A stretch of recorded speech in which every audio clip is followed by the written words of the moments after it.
Mais comment cet homme, un ancien enseignant vacataire en informatique dans des lycées de Douala, a-t-il réussi en 5 ans à bâtir l'IEP Limal? Et comment ces promesses magiques ont-elles pu échapper aux autorités avant d'exploser et de laisser des familles entières ruinées aux 4 coins du monde? Aujourd'hui, je vais vous raconter l'histoire vraie et sidérante de l'IEP Limal, cette affaire non classée qui a vidé les poches de milliers de familles et secoué tout un continent.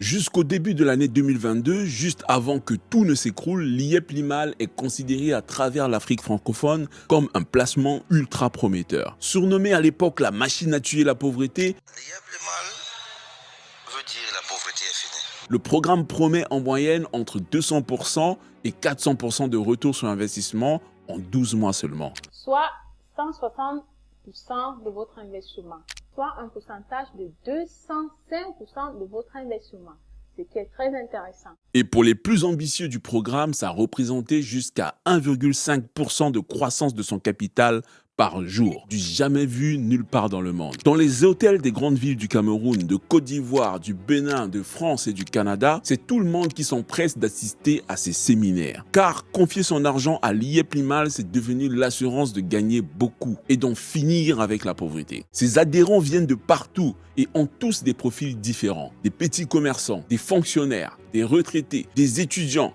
des influenceurs crypto, la diaspora, même certaines églises et associations caritatives placent leur trésorerie dans l'espoir de financer encore plus des œuvres sociales. Tous affichent une confiance aveugle car les premiers retraits s'effectuent sans difficulté. Les vidéos de témoignages pilulent sur Facebook et la carte Visa octroyée par UBA, leur banque partenaire de l'époque, pour effectuer les retraits des gains est un symbole de crédibilité. Tous lui font une confiance aveugle et sont à 1000 lieues d'imaginer que l'argent qu'ils lui ont confié, la plupart ne le récupéreront jamais. Avant de vous expliquer comment Émile Parfait Sim a orchestré cette collecte géante, il faut d'abord revenir à ses débuts.